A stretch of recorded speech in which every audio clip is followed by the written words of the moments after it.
Josie? Evening. You want to go first? Steve? Hello, Jurgen. Hi. They made you work hard for that, didn't they? Yes, especially when the ball was out. Then the game really started because the throw-ins created a proper mess. For us, you can prepare for a lot in football, and this game was now the preparation for us for the future, but for this kind of thing, obviously we were not prepared well enough because we knew about the threat. When you could take the ball and throws it into the box. The first ball we could have defended better. I think Ibu was a bit too much in a fight with whoever was around him. But how he dealt with the second, third, and fourth ball, that was actually not even close to be good enough because they won all of them and brought him always back into the area, and that's in the end caused massive problems. I think especially the second goal they scored, we should have.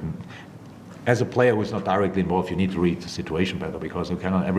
There's one who fights for the ball, and all the rest has to pick up where is the next potential threat. So there we were not. That was not good enough. We scored our goals as well from set pieces, different set pieces, but anyway, and so strange game with a lot of possession for us. First half, I don't know, I still don't have the stats from the second half, but first half I think it was like 86% or something like that, which is a really strange number. And that makes life difficult. So you have to be patient. And I know for the people, the first half is not a half where you think, oh my God, football is a fantastic game. But it's hard work, and that's what we had to do, and boys did that. Then scoring the first one is obviously very helpful. Then we got the lesson in throw-in started then. They scored the first. Reacting then on that was good again, what we did, and reacting in the second time again. All goals were super smart, good crosses, good finishes, so that was all good. And then we should have controlled it a bit better, but it's actually, in most moments we controlled it, but in these little moments, they just needed a throw-in. That everything ends in a chaos again, and that's what made the life really difficult. So we came through it, and I'm happy, really happy, because we showed a lot of things I wanted to see. It was a different game, obviously, to the Leeds game, because you need to score to change their way, and you need to keep the lead to change that. If we won it up and then can score the second one, that's the moment the game changed. Apart from that, there's no chance that the game changed at all. They sit deep, they wait for their chance, and they know if the ball passed the sideline, then we will be dangerous. That's it. Sorry? Again, results change a lot of perceptions. You've won 2 games in a row. But incredible. When was that last time? When was last time? Does anybody know? Long ago, huh? 2 wins in a row. Oh, that's not too long ago. Oh, I thought it was last year. So I was going to add on the 2-0 down against us. Has something changed? Or is it the same team playing the same way? No, things change. Some things change. So it's now strange to say after a game like this, but in general, because we didn't have to defend a lot, but the main difference between Leeds and all other games was the way we defended. It was much better. So ball-orientated, really being compact, and that doesn't mean only high line, or that means on the ball side, really moving to the ball side, giving us options. Today I saw a lot of top counter-pressing moments. I loved that. And that's for us super important, and yes, that changed. I think we are much clearer again in that department. We have to prove that in 4 days, 4 days already, again.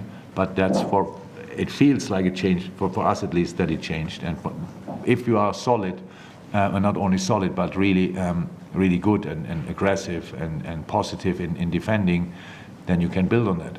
And for me, it feels like it's the first time this season that we have that. Late, but hopefully not too late. And now we have to build on that. But the most important thing in football is obviously our results, and fighting through this situation today and getting 3 points. We just have to look in the dressing room. The boys are not silly. They know that we were not perfect, but they are really happy about that. And it's 3 super important points. I told the boys in half time, we had these kind of games hundreds of times. It's really tough to get through and stuff like this. You have to be patient, you have to stay positive, you have to go for the moment. Ask if anybody would be happy if we win the game 1-0, and of course everybody would. So that means we fight and work and play for this one moment where we can decide it. In the end, we needed 3, but that's fine. And so, yes, I think things change. But for consistency, to show consistency, we have to keep going, and that's obviously now super. And it will be a really tough game again against West Ham. They fight for everything, so we have to be ready for that. Chris? It's clearly been a really point for the old goal, and you can see his confidence. Yeah, I think the second goal is really, you really can see what goals do to offensive players. They give confidence. It was super first touch. It didn't look like a massive chance in the first moment when you see him 3 in the box, bam, first touch great, and then the second one is just exceptional. He could have scored a third one in the first half already. I'm not sure, did he have a chance in the second half for the third as well? So being, again, that shows you can be, as an offensive player, be involved in absolutely each defensive situation and be still a threat offensively. There's no if or. You can do both, and Diogo is doing that. So, and that makes him for us so valuable, and that's why he deserves that. Obviously, and it's wonderful after the long time that he was out, and now having these positive things, was involved in the Arsenal equalizer in a very important manner, and now scoring twice a brace is top. Richard? Yeah, just on Andy Robertson, not his performance today, but also when you give Trent that sort of different role, how does that impact on him to do 2 things at once? That's a bit football specific, but of course it changed the role slightly. That's clear. We cannot have one fullback in the center of the field and the other one constantly high up on the left side. That's difficult. So Robbo has to judge the situations when he can be involved, when he can overlap, like, I don't know which goal number, how much it was at Leeds, but when he overlaps, when Diogo passed the ball and then he overlaps and passes the ball to Cody, more goal. These situations are still there. So, but in the first moment of the build-up, yes, his positioning has changed slightly. But he's obviously a very experienced player, very smart player, and he knows when we need him there. And today it was a bit of a mix because we needed as well width and depth. That means from time to time he had to be high, but that is just depends on the moment and the situation. And the boys have to learn to read these situations right and do then these things in the right moment. Today, obviously, to Nottingham, tried to man mark both 6s and both 10s with Hendo and Curtis. That's made life slightly tricky, gave Ibu a lot of moments on the ball. In the beginning, he didn't use it that well. Now I remember Diogo's chance, the long ball from Ibu, and a really good header and a good save. So Ibu had a lot of time and space. Yes, and that's the next thing. If an opponent is doing that, how can we help Ibu to use these moments slightly better? So it's, if you want, early days with that kind of system, so we have to work on it. That's what we do. Finally, Dom? Yeah, I just wanted to check something. In injury time, I thought you were looking at the crowd as the crowd were leaving, but you could have been looking at the fourth official.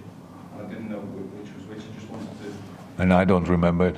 All right, no, because the reason I asked is it looked like the scene. You remember the Crystal Palace game when you first couple of days and you turn around and you seen the crowd leaving early. It looked like you were doing that again because there were a lot of people. But I didn't know whether you were looking at the fourth official. I wanted to be clear that I was in contact with the fourth official a lot, but just asking me how long. How long? So I was really, it was 5 minutes. Yeah. That's fun. Nowadays, really short. So I saw today 8 minutes last night, was 8 in the first half and stuff like this. I'm not sure we got the information about that's happening from now on. So the game is now 106 minutes or something like that long. Interesting, but yeah, no. Thank you, everyone. Welcome. See you.